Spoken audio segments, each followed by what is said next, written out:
Eh bien, bonjour à tous, bienvenue. J'espère que vous profitez pleinement de ce festival Italissimo par cette météo toute italienne. Et moi, je suis très heureuse pour ma part de présenter aujourd'hui ces deux grandes histoires d'amour que sont Uva Spina et Aimé Gilles, qui sont tous les deux ici. Je vais essayer de ne pas les faire tomber. Deux histoires qui interrogent les différentes formes de l'amour et qui interrogent aussi, je crois, les limites jusqu'auxquelles le besoin d'être aimé nous entraîne. Alors, je vais donner juste quelques mots de présentation pour resituer un petit peu ces histoires avant d'entrer dans la conversation. Et je vous remercie évidemment toutes les deux, Monica Acito et Sian Haddad, d'être ici. Monica Acito, vous êtes professeure de littérature. Et ce soir, on parle donc de votre premier roman. Un premier roman qui ne se passe pas à Turin où vous vivez, mais à Naples. C'est un livre qui est sorti en 2023 en Italie, où il a connu un immense succès et qui est ressorti dans une très belle traduction de Laura Brignon aux éditions du Sous-Sol en janvier. Ce livre, donc, c'est Uva Spina et il se passe au bord de la mer à Naples et vous y mettez en scène donc, une relation assez conflictuelle entre un frère et une sœur, donc Uva Spina et Minuccia. Et elle est très jalouse de ce frère qui est extrêmement beau et gracieux. Et cette relation va encore se complexifier au moment où ils vont faire la rencontre l'un après l'autre du même garçon. Un garçon qui est un jeune pêcheur très charismatique qui s'appelle Antonio. Voilà, ils vont faire sa rencontre pour le meilleur et pour le pire. Sian Haddad, vous êtes écrivaine dramaturge. Vous êtes passée par le master de création littéraire du Havre. Et après un premier roman qui s'appelait Tony tout court, qui racontait la journée d'une jeune femme de 20 ans. Vous avez fait un peu vieillir vos personnages suivants dans ce livre qui s'appelle Aimé Gilles, puisque cette fois-ci, ce sont 3 personnages qui ont 25 ans. Ils s'appellent Mathieu, Mathias et Gilles. Donc, Gilles, c'est une jeune femme. Et ils forment un trio d'amis absolument inséparables jusqu'à ce qu'ils décident de partir sur les routes sans réel plan de parcours, donc dans une sorte de fuite en avant comme ça qui va durer à peu près 3 mois. Et leurs relations vont se reconfigurer au cours de ce voyage. Donc 2 histoires d'amour, 2 histoires de secrets, 2 histoires de trahison aussi, où les mots qui sont rentrés, les mots qui sont contenus vont finir par déborder à un certain moment. 2 triangles de personnages aussi, avec dans les 2 cas 2 garçons et une fille, la fille étant dans chacune de ces 2 histoires un peu la tierce personne, ou la 3e roue, je ne sais pas très bien comment il faudrait dire, et 2 histoires brûlantes aussi, à la fois dans l'intensité du désir, du sentiment qui est exprimé, dans l'intensité aussi du drame et de la violence qui traverse ces deux romans, et puis dans l'intensité de la langue, puisque je crois que toutes les 2, chacune à votre manière, vous portez cette langue à un certain point d'incandescence et de fébrilité, et on va évidemment parler de ça aussi. Alors je commence avec vous, Sian. Ce triangle de personnages, je crois que parmi les inspirations de ce triangle, il y a un roman très très célèbre qui est Jules et Jim, qui a été donc un roman d'Henri-Pierre Rocher avant de devenir le film très connu de François Truffaut. Et ce triangle amoureux de Jules et Jim, évidemment, vous le reconfigurez complètement dans Aimé Gilles. Est-ce que c'est ce livre qui était un peu le point de départ, le modèle quelque part de votre histoire, et comment est-ce que vous vous en êtes rapproché, au contraire totalement écarté? Bonjour. Alors, le point de départ, le point de départ très concret, c'est le livre de Pierre Michon, Rimbaud le fils. Parce que ce roman Aimé Gilles est arrivé d'abord à moi dans une nouvelle à l'université. Et il fallait qu'on écrive une nouvelle sur la figure du poète maudit. Et on avait en référence Rimbaud le fils de Pierre Michon. Donc je suis partie de ce roman-là, de ce texte-là, biographique et romancé, pour écrire ma toute première nouvelle avec ces 3 personnages, Mathias, Mathieu et Gilles. Et Mathias était le personnage principal. Et plus tard, j'ai lu Jules et Jim. Et ce que j'ai beaucoup aimé dans ce texte, mais ce qui m'a aussi beaucoup dérangé, ce que j'ai aimé d'abord, c'était cette fluidité de relation entre 3 personnages, mais ce qui m'a manqué, c'était d'avoir le point de vue de Catherine, donc cette autre femme entre Jules et Jim.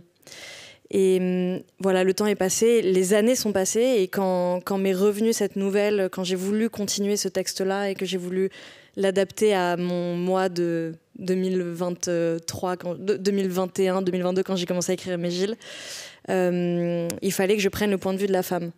donc de Gilles.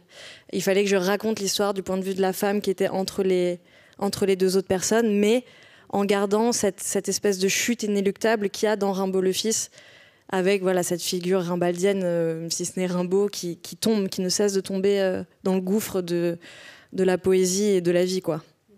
Oui, on va reparler de ce mouvement de chute qui est très intéressant. Effectivement, j'ai oublié de dire que le livre est au jeu, et ce jeu, il est porté par Gilles, donc cette jeune femme, quand bien même elle est, comme je le disais, un petit peu la tierce personne dans ce trio. Alors j'ai dit un roman d'amour, mais on pourrait presque dire un roman des amours ou de l'amour. Il y a toute forme d'amour dans ce texte, qui peut prendre la forme de l'amitié, la forme du désir, la forme de la sororité aussi dans certaines pages, la forme de l'amour filial ou maternel avec un autre personnage qui s'appelle Marguerite, qui a une force très importante au cœur du livre et qui est la tante de Mathias, qui a donc inspiré le livre au départ. Donc toutes ces formes d'amour avec un certain nombre de porosités, d'obstacles, voilà. Tout ça n'est pas étanche. Est-ce que c'est ce côté un peu insaisissable en fait qui vous intéressait ? Ce qui m'a vraiment intéressée, c'était effectivement de déployer la palette du mot amour. C'est exactement ce que vous avez dit quand vous avez dit des amours. C'est ce que j'avais envie de voir. En fait, je pense que j'ai grandi. Enfin, quand je suis arrivée à l'âge adulte, je me suis rendu compte que le but n'était pas nécessairement de rencontrer l'amour de sa vie, comme on a pu entendre dans les contes et dans les histoires depuis qu'on était petite. Que tout n'était pas centré sur ça, que tout ne devait pas aller dans ce sens-là. Mais en fait, l'amitié est très importante. Les relations familiales sont très importantes. Les relations par exemple, de prof à élève sont très importantes. Il y a tellement de relations d'amour qui sont importantes dans la vie, et c'est comme si je n'avais jamais... J'ai mis beaucoup de temps à comprendre qu'il y avait toute cette palette-là qui pouvait nous créer, nous définir. Et c'est ça que j'ai voulu explorer dans le livre, des histoires d'amour, l'histoire des amours. Et est-ce qu'au terme de ce livre, la définition ou les définitions sont plus claires pour vous ? Il y a un de vos personnages, je crois que c'est Mathieu, qui dit en fait, je ne sais pas ce que c'est, l'amour. C'est assez beau.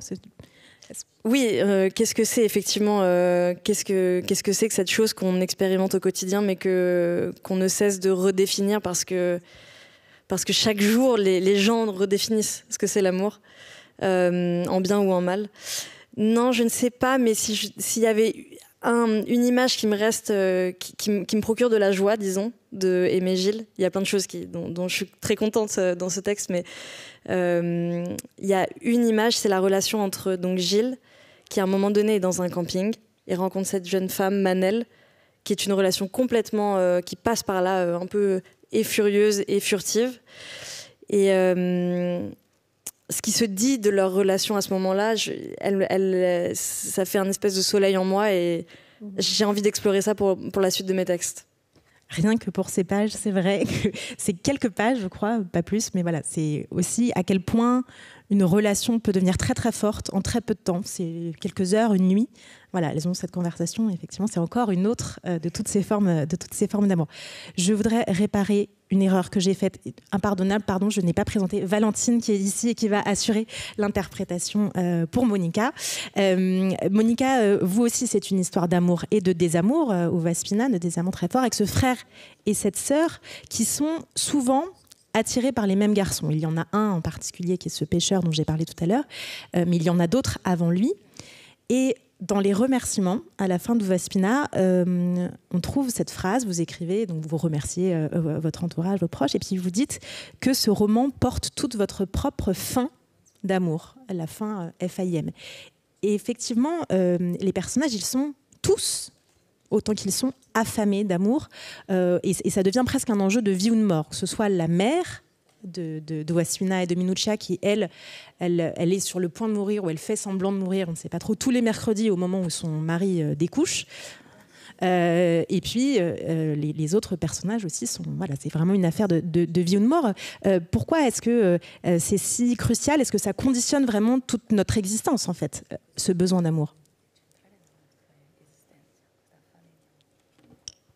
Allora, innanzitutto buonasera a tutte e a tutti, grazie per essere qui. Non vi nascondo la mia emozione nel presentare qui in questo momento. Allora, tout d'abord, bonsoir à tous et merci de m'accueillir, et je ne vous cache pas mon émotion d'être ici.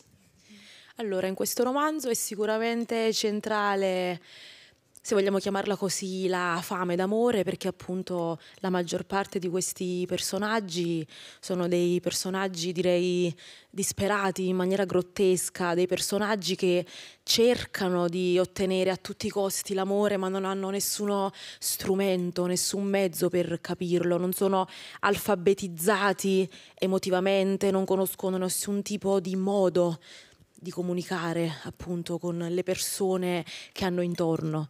C'è appunto il fulcro di questo romanzo, è il rapporto tra Uva Spina e sua sorella Minuccia, che è lo strummolo, l'antichissimo giocattolo di legno che sappiamo quando comincerà a vorticare, ma non sappiamo quando questo folle giro finirà.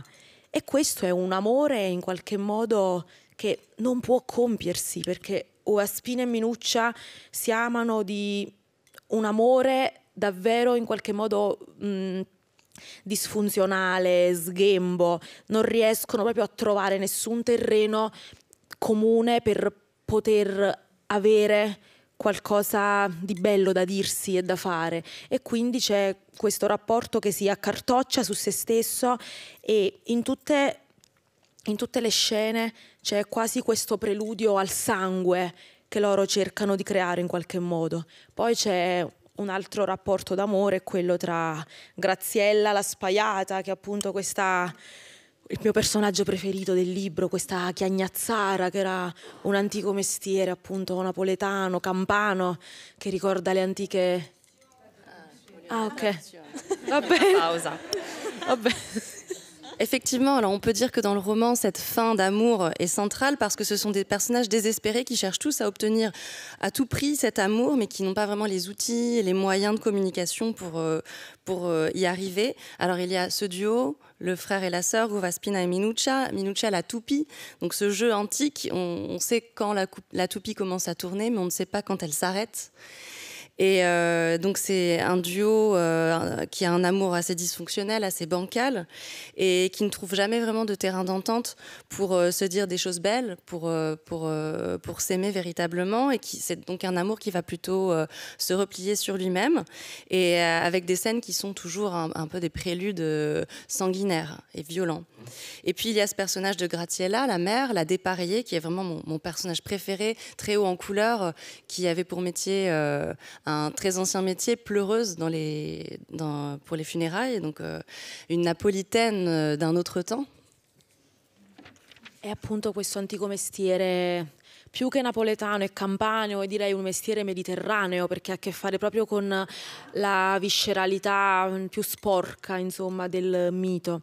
E lei inscena questa morte rituale ogni mercoledì sera, finge di morire per poter trattenere a casa questo Pasquale Riccio che non si sa dove vada effettivamente ogni mercoledì sera. E poi c'è Antonio che è questo personaggio fondamentalmente venuto dal mare, un pescatore dagli occhi diversi che più che insegnare a Uva Spina l'amore, insegna a Uva Spina a vedersi, a farlo uscire da quel copione, da quel canovaccio da vittima, perché Uva Spina non è un personaggio fisso nel suo ruolo da vittima, ma è prismatico, e Antonio lo insegna a vedersi con altri occhi, a uscire da questo ruolo di frutto spremuto. Alors, c'est vrai qu'il y a ce métier ancien de la mère, la pleureuse, qui fait référence à la tradition napolitaine, mais plus largement à la tradition de la région de la Campanie, donc très méditerranéenne, et donc qui fait référence au mythe le plus viscéral, le plus sale. Et tous les mercredis, elle fait cette mise en scène de faire semblant de mourir. C'est comme un rituel pour empêcher son mari, Pasquale Riccio, de découcher, de sortir. Et puis, donc, il y a ce personnage d'Antonio qui vient de la mer. C'est un pêcheur aux yeux verrons. Et il enseigne à Uva Spina pas seulement l'amour, mais comment se sortir de son rôle de victime. Il lui apprend à se voir par d'autres yeux et à ne pas être seulement ce fruit pressé par les autres. Oui, parce que Uva Spina, ça veut dire groseille à macro, précisément. Donc, c'est ces groseilles qui sont vertes, en réalité un peu translucides. Il a cette peau très diaphane. Et sur le plan symbolique, c'est aussi un personnage qu'on presse, quoi, tout le temps oppressé par sa sœur en particulier. Par sa sœur qui multiplie les brimades à son encontre. Vous nous avez parlé tout à l'heure, Monica, de ces sortes de préludes de sang, je crois que c'est l'expression que vous avez employée pour parler des relations entre les personnages. Et il y a effectivement une très très grande violence dans ce livre. Et l'amour, en fait, il flirte presque tout le temps avec cette violence. Alors, c'est lié en grande partie au fait que le personnage d'Antonio, qui suscite l'amour, ce pêcheur aux yeux verrons, c'est un garçon de la campagne. Et donc, il y a plusieurs scènes où il est en train d'égorger un poulet ou alors d'assommer un poulpe. Donc ça crée des scènes de très grande violence qui sont en même temps les scènes où l'érotisme, le désir est porté à son plus haut degré. Donc c'est assez curieux cette association. Qu'est-ce que l'amour a à voir avec la violence, avec la sauvagerie pour vous ?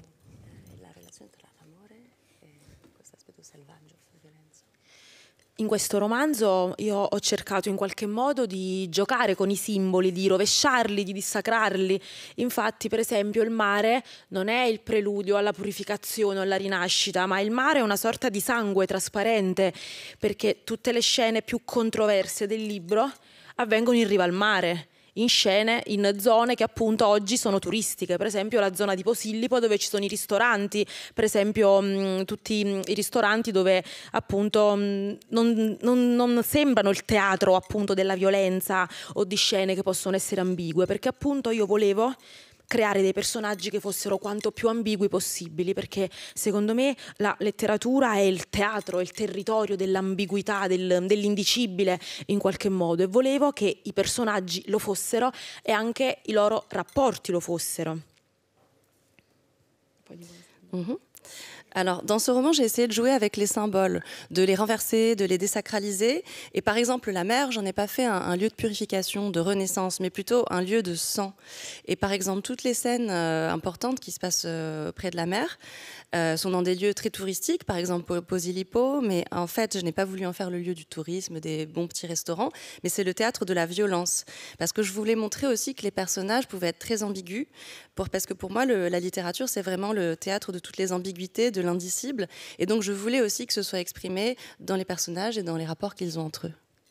E quindi il sangue ha questo rapporto in qualche modo centrale in tutta quanta la dinamica amorosa tra Ovaspina, Antonio, Minuccia, anche perché Napoli è la città della dissacrazione dei simboli, Napoli è la città del sangue, è la città che appunto dà del tu ai santi, aspetta che il loro sangue si sciolga, è la città che ha un rapporto fisico, carnale, sensuale con il santo, con la religione, è una città in qualche modo mestruata di sangue, Napoli, e quindi c'è molto questo tratto selvaggio, anche come dire, che permea tutto il romanzo. Per esempio la scena, ci sono appunto due scene chiave del rapporto tra Ovaspina e Antonio. La prima è quella nella chiesa di Santa Luciella, che è una chiesa che si trova Spaccanapoli, nascosta vicino vicino al Museo delle Torture più o meno.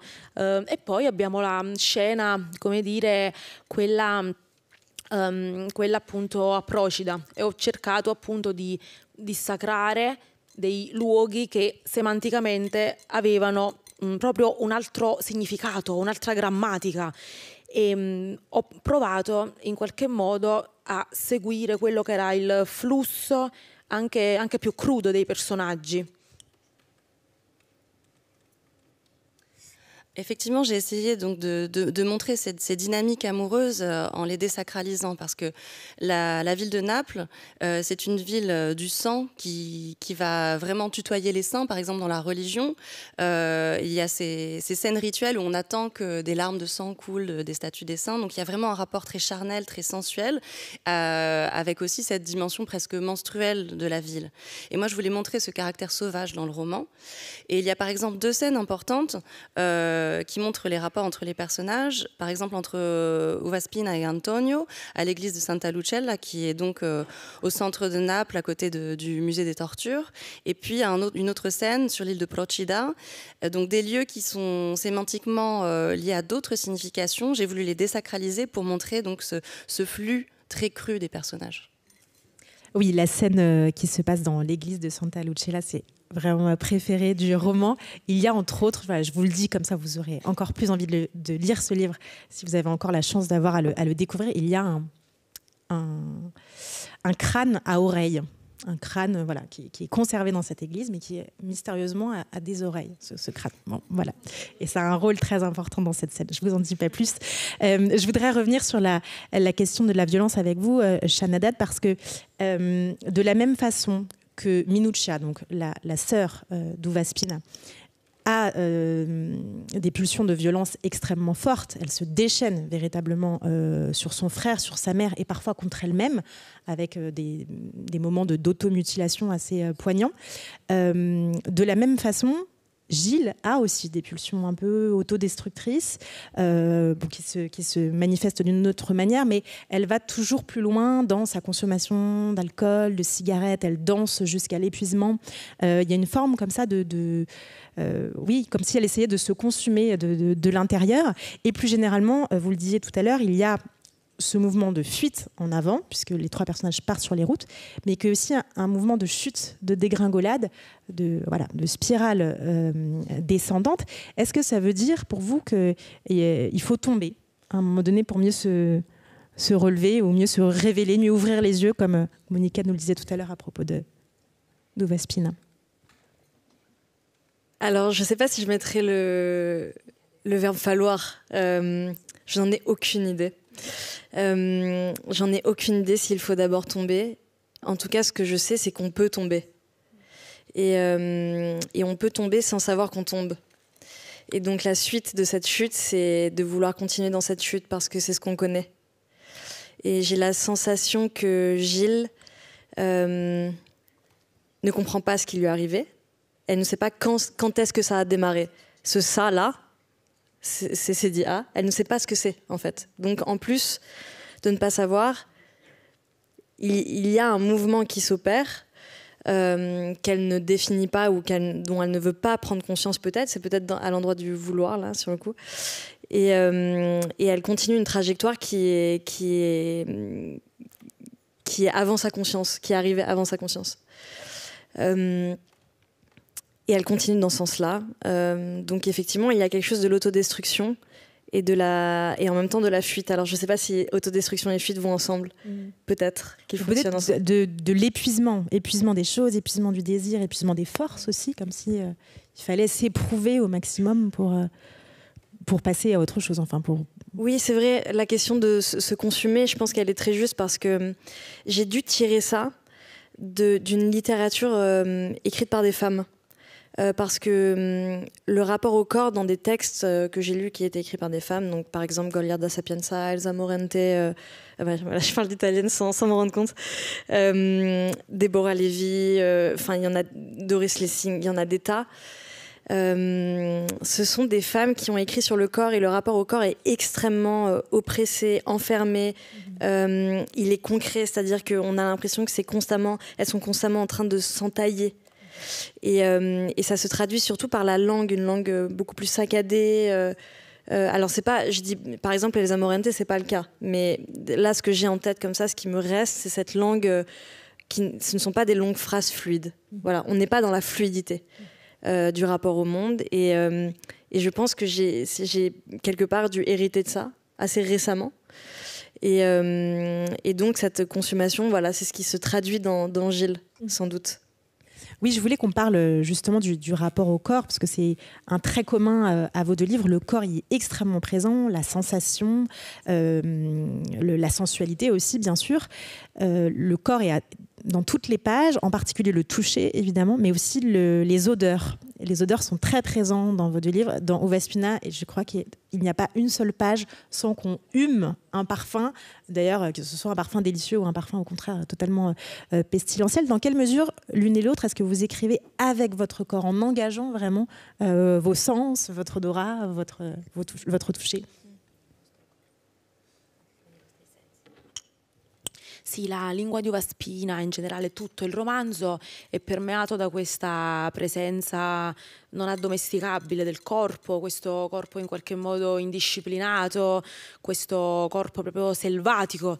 E diciamo che in Uva Spina tutti i corpi hanno qualcosa di antico, distorto, di viscerale e soprattutto in qualche modo non incasellabile, perché appunto Uva Spina ha dei tratti quasi animaleschi, quasi dei tratti che lo fanno sembrare un po' all'inizio quasi una sorta di caratteri che lo accomunano un po' alle antiche passioni, insomma, alle antiche passioni, e poi a qualcosa, le antiche passioni dei martiri, e poi a qualcosa che invece lo accomuna a un personaggio molto popolare del sottobosco napoletano, che è proprio il femminillo. Basti pensare a vari romanzi come ad esempio La pelle di Curzio Malaparte, in cui c'è questa scena che si chiama La figliata dei femminilli, nel capitolo La Vergine di Napoli, e quindi il corpo di Uva Spina è un corpo erotico e mistico che va a dissacrare e scomodare anche il corpo, come dire, delle varie Madonne, delle statue, e quindi è in qualche modo un corpo, un erotismo che si permette di essere anche scostumato in qualche modo. C'est vrai que la présence des corps est vraiment indomesticable dans le roman. Et ce sont des corps sauvages, indisciplinés. Et le corps d'Uva Spina, ils ont tous des corps très comme ça, antiques et tordus. Mais celui d'Uva Spina en particulier a cette dimension animale qui le renvoie presque aux passions antiques des martyrs. Et il est aussi très proche du personnage de la tradition italienne du femminile, donc un personnage androgyne. Et on pense aussi à l'appel de Curzio Malaparte, au chapitre sur la Vierge de Naples, où il y a un corps donc, qui est à la fois érotique et mystique, qui désacralise les statues de Madone. Et on a vraiment un corps qui est sans atour. Volevo aggiungere anche un'altra cosa, e ovviamente tra i modelli che mi hanno aiutato a costruire questa concezione di corpo ci sono stati vari autori e autrici napoletani, campani, che sono stati un po' dimenticati, per esempio Domenico Rea con la sua ninfa plebea, il personaggio appunto centrale che è Miluzza da Nofi, è proprio come dire una sorta di tutto il romanzo, un'elegia del corpo, ma in tutte le sue manifestazioni anche più turpi, anche più indicibili. E poi ovviamente l'Iguana di Anna Maria Ortese, l'Iguana, questa donna che è in qualche modo repellente con la sua testa da iguana e il suo corpo da donna. E poi ovviamente tantissimo scrittrici italiane che sono state le mie stelle polari, Elsa Morante, Goliarda Sapienza con il personaggio perfetto di Modesta, e poi le scrittrici latinoamericane ovviamente, che al giorno d'oggi sono proprio secondo me le migliori a parlare di corpo, ma non in maniera patinata, non seguendo un trend, ma in maniera davvero autentica, viscerale. E Samantha Schweblin, mi vengono in mente Amparo Davila, poi c'è Armonia Somers, ce ne sono tantissime, e quindi secondo me è bene riscoprirle, perché loro non seguono un trend, ma davvero loro hanno questo tema sotto la pelle.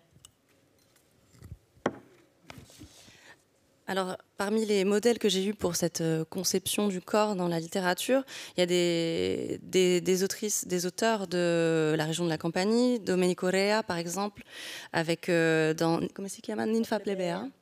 Cette élégie du corps dans ses manifestations les plus indicibles parfois, et aussi Anna Maria Ortese avec le corps hybride dans L'Iguana, puis bien sûr Elsa Morante et Goliarda Sapienza avec ce personnage parfait de Modesta, et puis des autrices sud-américaines qu'il faut vraiment redécouvrir. Je pense à Samantha Schweblin, à Itchera Somers et Impara Davila, vraiment parce qu'elles ont ce thème du corps dans la peau, vraiment. Oui, il y a je repensais tout à l'heure à une scène très marquante également du livre. Vous parliez de la peau de Malaparte. Il y a une scène aussi qui relie cet univers de croyances, de superstitions, de sainteté, de violence et le corps, le sang, qui est la scène de procession des flagellants, je crois que ça s'appelle. Donc c'est une tradition où les croyants s'auto-flagellent en fait. Et les personnages assistent à ça et on voit le sang jaillir, et là encore c'est également porteur d'érotisme, étrangement, cette scène très forte. je voudrais revenir un instant aussi à ce personnage de la folle toupie. C'est comme ça que Laura Brignon a traduit le surnom de Minuccia, donc cette sœur d'Uva Spina. Donc elle est surnommée la folle toupie précisément parce qu'elle se déchaîne parfois comme une toupie qui renverse tout sur son passage, en particulier contre son frère et sa mère. Et il me semble que c'est un personnage là qui est en fait très inédit en littérature, puisque c'est assez rare, je crois, que la brutalité, la malfaisance, parce qu'elle a aussi un côté un peu pervers, cette jeune femme, soit portée en littérature par des toutes jeunes femmes. Comment est-ce qu'il vous est venu, ce personnage-là? Allora, Minuccia è sicuramente un personaggio brutale, un personaggio crudele, ma soprattutto un personaggio sadico, perché in ogni sua azione c'è un sadismo quasi compiaciuto nel suo incidere, come dire, simboli sulla carne, nel suo creare gelosie, vendette, nel suo proprio, come dire, provocare dei veri e propri abusi nelle persone. C'è proprio un sadismo, una sorta di gusto, di perversione. Sicuramente io come narratrice, come scrittrice, non è mio compito appunto patologizzare, fare diagnosi sulla pagina, ma il mio compito è quello di mostrare che cosa fa appunto il personaggio di cui sto parlando, e quindi lo strummolo, la trottola è semplicemente un correlativo oggettivo che ho usato per mostrare tutto il sadismo e la crudeltà di Minuccia. Quindi io volevo creare questo correlativo oggettivo per far capire al lettore, alla lettrice, che ogni qualvolta ci fosse stata sulla pagina Minuccia, nessuno di noi avrebbe potuto capire, insomma, l'andazzo generale, nemmeno io come scrittrice spesso lo sapevo, ed è stato un personaggio che ho provato ad acchiappare molte volte e spesso mi è sgusciato dalle mani il personaggio di Minuccia, e ho dovuto fare un'opera proprio, come dire, di forza per poterla riacchiappare un sacco di volte, perché è un personaggio che non si faceva comandare, non era un burattino, e quindi per poter disciplinare questo strummolo semplicemente ho dovuto seguirlo e basta. Alors c'est vrai que ce personnage de la folle toupie, parce que Minuccia, elle est brutale, elle est cruelle, mais elle est aussi sadique. À chaque geste qu'elle fait, que ce soit gravé dans la peau des dessins, ces scènes de jalousie, ces scènes de vengeance, tous les moments où elle abuse des gens, elle a ce goût pour la perversion. Et mon rôle en tant que romancière, c'est pas de pathologiser le personnage, mais de montrer ce que fait ce personnage. Et donc cette folle toupie, j'ai eu envie de faire ce parallèle avec un objet pour montrer sa cruauté et pour faire voir au lecteur qu'à chaque fois que Minuccia apparaît, on ne sait pas ce qui va se passer. Et c'est un personnage qui est difficile à saisir, et moi-même, elle m'a souvent échappé, et j'ai dû vraiment faire un effort pour réussir à la saisir, parce que je ne pouvais pas la commander, ce n'était pas une marionnette, et j'ai donc dû suivre cette folle toupie.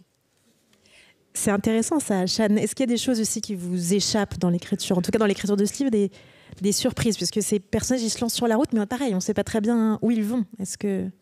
La première surprise, ça a été de ne plus pouvoir écrire Mathias et de son point de vue. Ça a été la première surprise, c'est que quand j'ai écrit cette nouvelle, c'était en 2017, et quand je suis revenue sur le texte en 2021, je ne pouvais plus l'écrire.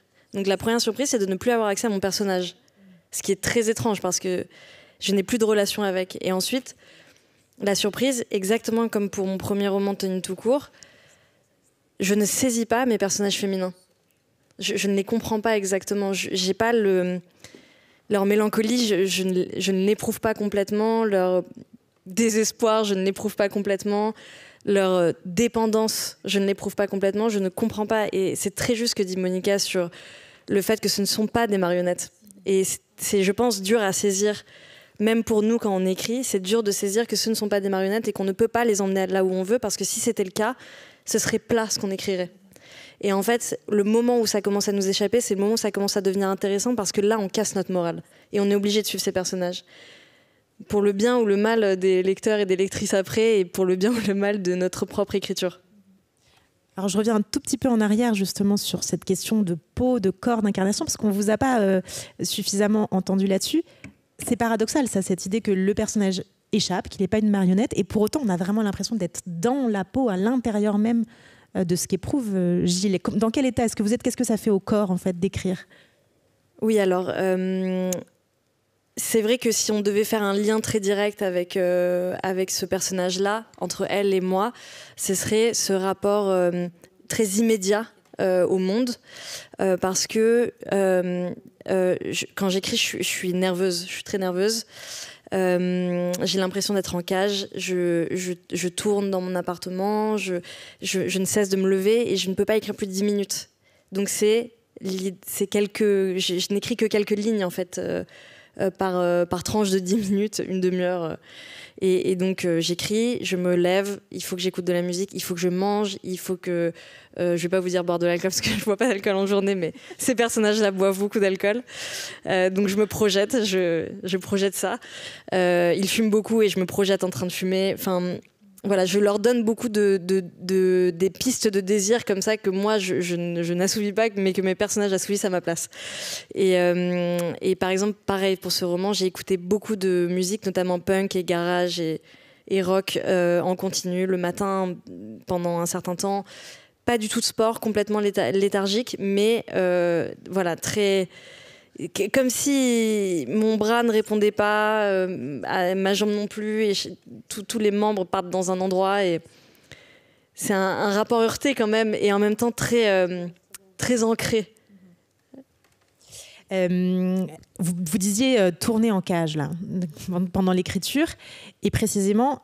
Ces personnages, vous leur donnez la possibilité de partir, en tout cas l'envie de partir, et ils le font. Ils plaquent tout et ils s'en vont pendant 3 mois, alors sur les routes un peu plus ou moins au petit bonheur la chance, on a l'impression, dans une espèce de fuite en avant qui rappelle d'ailleurs un certain nombre de romans de la Beat Generation, cette espèce de rébellion aussi à l'encontre d'un système économique peut-être enfermant. Mais il se trouve que cette grande liberté qu'il s'octroie, elle est assez décevante en fait, et finalement assez enfermante même. À la fin du livre, ils se retrouvent dans une maison en Normandie où ils sont le plus souvent assez enfermés, assez confinés comme ça. Pourquoi est-ce qu'il y a ce rapport aussi paradoxal à la liberté dans votre livre? Parce que je crois que dans la vie, on la trouve pas comme ça, si tant est que ça existe en fait, la liberté. Ce concept-là qu'on essaie de définir en philosophie depuis un certain temps et qu'on essaye d'éprouver, nous, humains et humaines, mais qu'on a du mal à comprendre. Si on s'écoute dans une seule journée, on ne cesse de se plaindre d'un sentiment d'enchaînement. Toujours, le rapport aux autres nous trouble beaucoup. On a toujours l'impression... Alors, ça se trouve, je parle que de moi, et là, je me rends compte que je suis vraiment désespérée, mais on se compare beaucoup et on voit je sais pas, une espèce de déréalisation peut-être. Et donc une recherche de liberté quand on a 25 ans, elle n'aboutit pas à un bonheur nécessairement. Elle aboutit peut-être à une connaissance un peu plus nuancée de soi, ce qui est très important et ce qui est sans doute peut-être le mieux qu'on puisse espérer pour la liberté, pour un sentiment de liberté, de mieux se connaître. Mais... pour moi, il ne s'agit pas d'écrire une fiction pour proposer nécessairement un arc narratif qui aille vers du bonheur ou une bonne fin. Je veux plutôt, quand j'écris, tenter de saisir... oui, vraiment l'ambiguïté, exactement comme disait Monica, l'ambiguïté des concepts qu'on manie au quotidien et des rêves et des fantasmes et des fictions qu'on se fait de nos vies. Oui, et l'ambiguïté de cette liberté dont ils se font tout un monde, et finalement on aboutit au terme du livre en se disant que peut-être ça n'est pas si désirable que ça. Il y a un autre sentiment, si ce n'est celui de liberté, sur lequel j'aimerais revenir avec vous, Monica, qui traverse vraiment tout le roman. Ça m'a frappée dans Uva Spina. Il y a beaucoup de rage, beaucoup de désespoir, beaucoup de passion dans ce livre, mais il y a aussi un sentiment qui est commun à tous les personnages, aussi différents soient-ils, et qui se manifeste de toute forme de manière, et c'est celui de honte ou d'humiliation. Uva Spina est sans cesse humiliée, d'abord par ses camarades et puis ensuite beaucoup par sa sœur. Minuccia, cette sœur, elle est elle-même, elle a un sentiment d'humiliation très fort devant le miroir, dans une voiture aussi. À un moment donné, elle va être humiliée par par un personnage masculin. Le père, Pasquale, a honte de sa femme, a honte de ses enfants. La mère a une forme de honte sociale. Enfin, ça traverse vraiment tous les personnages. Pourquoi est-ce que ce sentiment l'emporte presque dans ce roman pour vous? Allora, la parola che ricorre più spesso in queste 400 e passa pagine di romanzo è appunto lo scuorno, che in dialetto napoletano vuol dire vergogna, perché la vergogna è una cosa molto importante per me, perché appunto è stato il primo sentimento che ho conosciuto nella mia vita quando ho cominciato a scrivere da piccola. La vergogna, la voglia appunto di non farlo sapere agli altri. La vergogna è stato proprio, come dire, il sentimento che ha permeato il mio primo approccio con la scrittura, perché io ho cominciato quando ero molto piccola, perché per me è sempre stato un tic la scrittura più che una scelta, un tic proprio mio che ho sempre avuto, e quindi io penso che spero di continuare a coltivare questa vergogna, perché per me ogni opera, ogni libro che appunto scrivo, che scriverò, e lo sto vedendo adesso soprattutto con il secondo che sto scrivendo, spero di superare sempre di più altre vergogne che ho, e soprattutto la vergogna e la sfacciataggine sono la stessa cosa secondo me, perché la sfacciataggine non è altro che un modo per poter comunicare quella vergogna che è sempre presente in te. E secondo me l'autenticità nella scrittura non è tanto nel dire i fatti propri, perché i fatti propri si possono dire anche raccontando di una ragazza che abita su Marte. L'autenticità secondo me nella scrittura è scrivere delle cose di cui ci si vergogna, anche in qualche modo usando finzioni, maschere, o come diceva Elsa Morante, andando a una festa in maschera nella scrittura. Però per me l'autenticità vera non è tanto dire i fatti propri quanto affrontare il punto nevralgico della tua vergogna.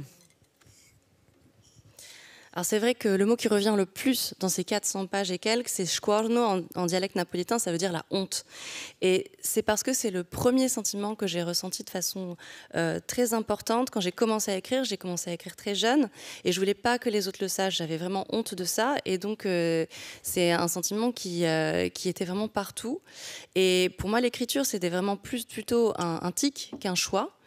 Et aujourd'hui, j'espère cultiver cette honte quand je vais continuer à écrire et dans mon deuxième livre notamment, parce que j'espère dépasser les autres hontes que je peux avoir dans ma vie. Et je pense que le fait d'essayer de dépasser ça et d'être authentique dans l'écriture, c'est important parce que finalement, on va choisir de raconter ce qui nous fait honte. Alors peut-être en utilisant la fiction, peut-être en mettant un masque, comme disait Elsa Morante, voilà, en allant au bal masqué. Et je pense que c'est important d'être dans le point névralgique de la honte. Celle qui est très authentique dans votre livre aussi, c'est la ville elle-même de Naples. Il y a un mot que j'adore qui a été choisi par la traductrice Laura Brignon, qui est une ville toute empagaillée. Je ne sais pas quel est le mot original en italien. Mais voilà, cette ville dont vous nous avez un peu parlé tout à l'heure, qui est un vrai personnage du livre, qui est voilà, authentique dans son débordement, dans ses forces, dans ses faiblesses, dans ce côté toujours trop, qui est une ville pleine d'odeurs, pleine de fureur, pleine d'énergie. Vous nous avez un petit peu dit tout à l'heure ce qu'elle représentait, cette ville de sang, en général. Mais quel est votre rapport à vous, à cette cité ? Napoli in Uva Spina non è un semplice set. Sarebbe stato un romanzo diverso se l'avessi ambientato in un'altra città, in un altro luogo. Napoli è in qualche modo il catalizzatore, è proprio come dire il proscenio ideale per Uva Spina, perché Napoli muove i personaggi come se fossero delle marionette, fa fare ai personaggi quello che appunto i suoi umori, i suoi capricci, proprio tutti i suoi flussi desiderano. La città desidera, infatti nel libro la città respira proprio come un animale marino, la città è un polpo, è proprio questo grande polpo che respira sott'acqua e costringe i personaggi mediante delle forze sotterranee che i personaggi non conoscono. I personaggi diventano quasi in qualche modo posseduti da quella che è la città, e questa città è sicuramente la città del sangue, la città dell'esagerazione, la città eccessiva che sfugge insomma sia alla Napoli oleografica, cartolinizzata, alla Napoli di cui insomma si apprezza la bellezza paesaggistica, e anche insomma altri tipi di Napoli che sono stati in qualche modo istituzionalizzati. Questa è insomma una Napoli, come dire, volutamente esagerata, volutamente esasperata, in cui però c'è anche spazio per la tenerezza, l'umanità, e c'è spazio proprio per quel lato creaturale della città, per questa sorta di erotismo creaturale in cui le creature riescono proprio a rivelarsi in tutta la loro il loro senso, diciamo, del disperato, del ridicolo e quindi dell'umano. Alors effectivement, la ville de Naples est beaucoup plus qu'un décor dans le livre. Si l'histoire s'était passée ailleurs, dans une autre ville, ça n'aurait pas été le même roman. Et c'est vraiment le catalyseur de l'histoire, puisque la ville, c'est comme si elle était vivante, et c'est elle qui fait suivre au personnage ses caprices, ses désirs, parce qu'elle désire, elle respire, elle est un peu comme un poulpe géant qui respire sous l'eau.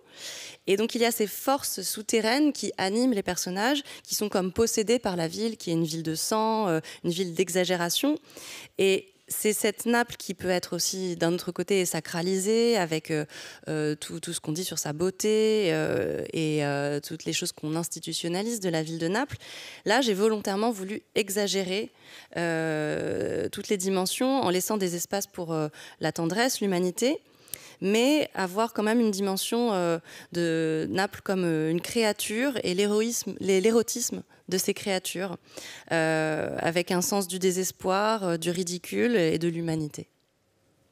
Vous, Shanadad, au contraire du livre de Monica, qui est très ancré, très lié à la ville, c'est un livre qui est déconnecté, qui est désamarré. C'est un livre qui est dans le mouvement, dans la route, comme si...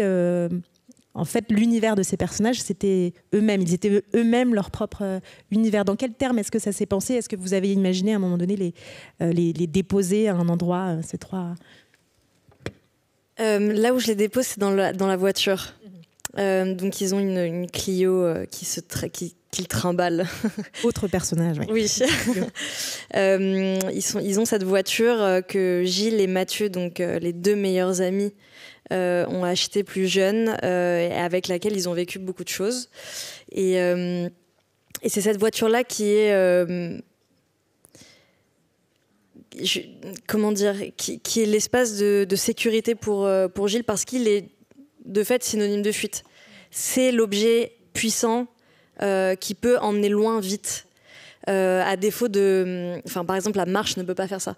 Et à la fin du texte, ils n'ont plus de voiture, et c'est épuisant de marcher. C'est comme si le temps normal, le temps de la marche, était un temps insupportable, le temps réel. La voiture est aussi quand même un outil de destruction. Et si je reviens à Jules et Jim, et si je reviens à ces références-là des années 60, c'est un temps où il y a eu beaucoup d'accidents de voiture. Beaucoup de personnalités sont mortes, et donc on imagine bien combien d'anonymes sont morts dans ces voitures-là. Et donc ça, c'était une référence très importante, parce que je voulais, pas du tout, je voulais pas, j'avais aucune intention, mais je sentais que j'avais ce besoin de parler de la voiture comme un outil de liberté, mais aussi comme un outil de destruction. Et ce qui explique aussi le texte, dans le décor général, que la fuite donne ce sentiment de liberté, mais ne le procure jamais. Les endroits qu'il foule ne sont jamais les bons endroits. Et donc voilà, c'est cet endroit-là, c'est le point névralgique de leur histoire et de leur chair et de l'épreuve physique du monde, c'est la voiture, c'est cette Clio. Oui, cette Clio qui, d'ailleurs, à un moment donné, va tomber en panne. Et là encore, retour du corps, ça va être comme un coup de poignard, je crois, pour Gilles. Voilà, elle l'éprouve vraiment comme si elle avait perdu quelqu'un, presque. Mais cette panne, ça va être à la fois le début de la fin, et en même temps peut-être un salut pour certains des personnages. Je vous en dis pas plus là encore, parce que la rencontre passe très vite et je voudrais absolument qu'on parle d'écriture, de style. Vous nous avez dit tout à l'heure, Siân, que vous écriviez comme un lion en cage, en vous levant beaucoup, en reprenant, en recommençant. Et peut-être qu'il y a de ça dans l'écriture parce que c'est un style un peu mitraillette avec des phrases courtes, suspendues parfois, qui s'interrompent. Et aussi, autre particularité, beaucoup de mots en double ou d'expressions qui sont redoublées parfois vraiment à la suite l'une de l'autre. Et parfois aussi des expressions qui ont un double sens, qu'on peut entendre de deux manières, avec toujours cette ambiguïté. Comme si, en fait, dans cette histoire où tout est double, où l'amitié est un peu de l'amour, où il y a deux M, le Mathias et le Mathieu, où voilà, tout est en double, comme si voilà, l'écriture aussi avait cette dimension double. Comment est-ce que vous l'avez pensé, le style ? Il y a du garage là-dedans, là, la musique, mais... La répétition, je crois que... Alors, je me pose beaucoup la question. Je ne sais pas pourquoi j'écris comme ça. C'est là. Voilà, c'est comme ça que je travaille. C'est peut-être aussi parce que j'écris au présent et le présent demande une précision et que peut-être en écrivant, je cherche la précision, donc je répète comme pour éprouver les mots que j'utilise. Je ne sais pas exactement, mais en tout cas, ce que je sens, c'est que quand on essaye de comprendre une situation qui nous arrive, ou une situation qui peut-être a été trop violente aussi, on répète beaucoup. Par exemple, les traumatismes, si on prend ce principe-là du trauma, c'est une répétition. C'est-à-dire que notre cerveau va répéter l'information, l'événement, jusqu'au moment où on arrive à le digérer. Et ça peut prendre une vie. Et souvent, on se répète aussi des mots qu'on nous a dit ou qu'on a dit. On revient beaucoup sur ce qu'on fait, mais dans notre imaginaire. Et peut-être que la racine de le terrain, le foyer de cette écriture se trouve là dans ces répétitions qu'on se fait dans nos têtes. Mais nous, dans le réel, on essaye d'être fluide et super et d'avoir une super attitude et de parler bien. Mais en fait, on se répète beaucoup. On se sent souvent en tort. J'ai l'impression. Peut-être que ça vient de là. Là, c'est ce que j'ai pour vous, là, à vous donner. Entre autres expressions qui se répètent, là, je ne dévoile rien parce que c'est sur la 4e de couverture. Il y a ce petit morceau de phrase « Aimez Gilles, aimez Gilles, aimez Gilles, aimez Gilles », qui est une phrase que Gilles prononce elle-même comme une prière, comme une injonction.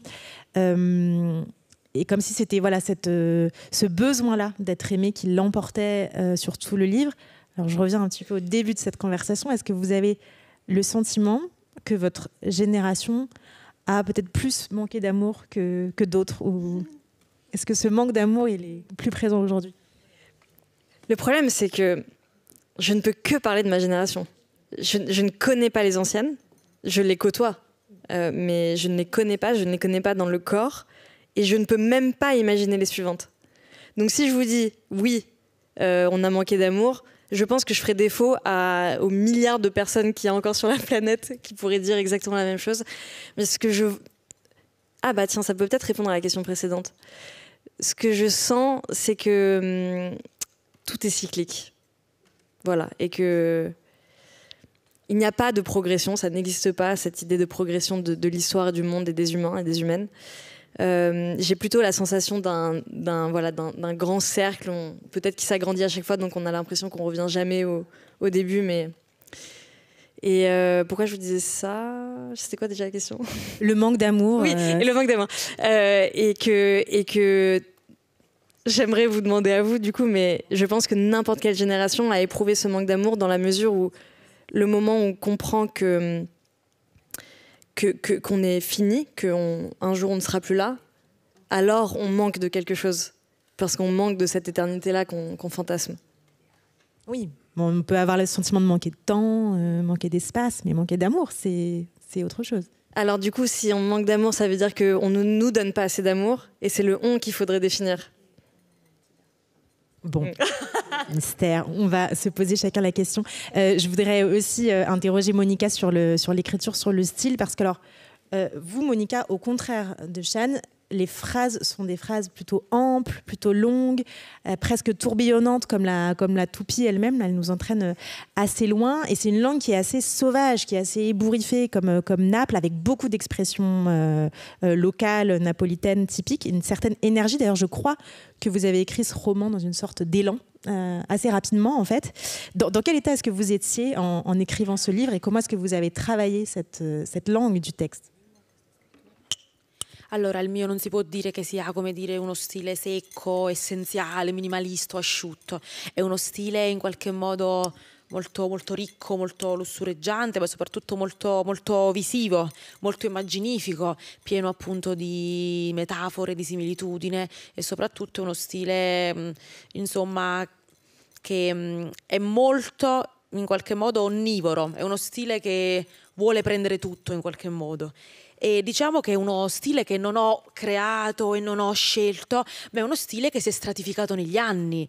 È uno stile che appunto può toccare, diciamo, una tragicità, ma anche una comicità grottesca, così come appunto è stata la stratificazione di tutti i registri. E poi c'è anche, come dire, la questione della lingua, perché più che diciamo che spesso erroneamente si dice che è un libro scritto in italiano con delle inserzioni in dialetto qua e là. Non è così, perché ho cercato di creare un clima linguistico, proprio una sorta di continuum in cui c'è italiano standard, italiano regionale, italiano molto, come dire, lirico, immaginifico, ma anche italiano molto volgare, sguaiato, soprattutto, come dire, nella crudeltà di questa terza persona narrante, che è appunto la mia forma di narrazione preferita, la terza persona. Io soltanto in qualche racconto ho scritto in prima, ma io ho la mia forma, quella che mi fa sentire più libera,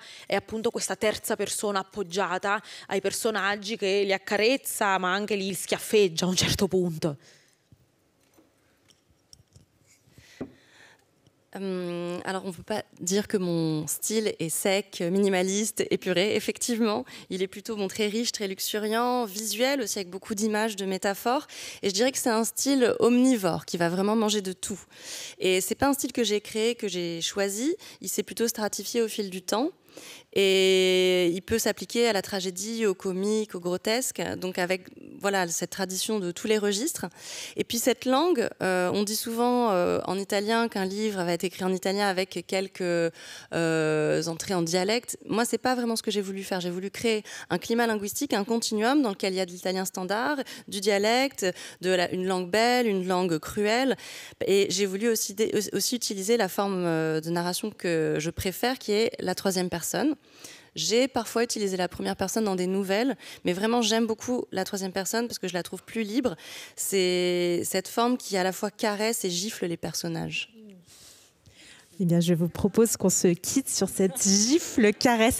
Je vous invite vraiment, si vous ne les avez pas déjà lus, à découvrir ces deux écritures magnifiques et très incarnées. On a beaucoup parlé du corps. Vous voyez comment le corps aussi est présent sur scène. Ça fait du bien. Vous pouvez évidemment acquérir les livres et peut-être avoir une petite signature si nos autrices ont le courage. Et pour ma part, je remercie beaucoup Valentina pour cette interprétation, Monica, Shan et puis vous tous pour votre écoute. Merci beaucoup.